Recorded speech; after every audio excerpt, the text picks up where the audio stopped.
Today, we're diving into unreal time in English, focusing on two specific structures: as if, as though, and would rather, would sooner. These phrases help us make comparisons and express preferences in hypothetical or unreal situations, and understanding how to use them with the correct tenses is key. Let's break it down. Let's start with as if and as though.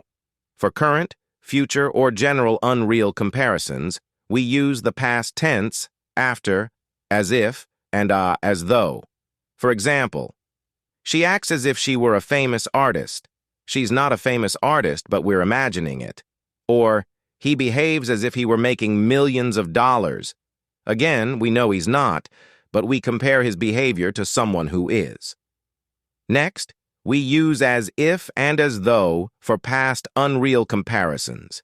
Here, we move further back in time and use the past perfect tense after as if and as though. For example, he looked as if someone had just told him amazing news. No one told him anything, but we compare his expression to that situation.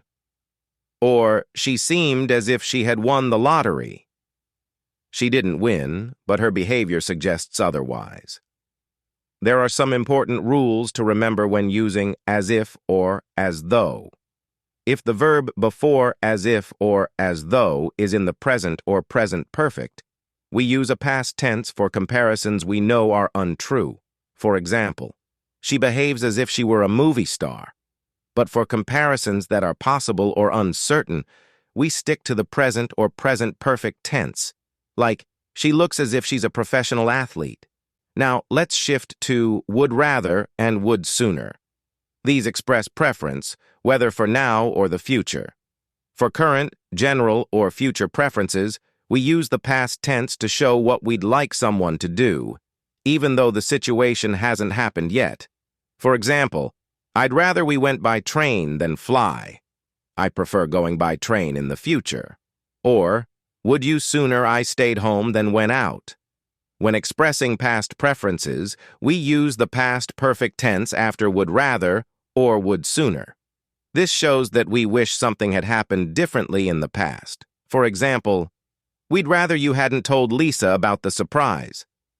We prefer that it didn't happen, but it already did. Or, I'd sooner you had called me first before making the decision. So that's a quick overview of the use of unreal time with the discussed constructions. If you found this helpful, don't forget to like, subscribe, and hit the notification bell for more grammar tips.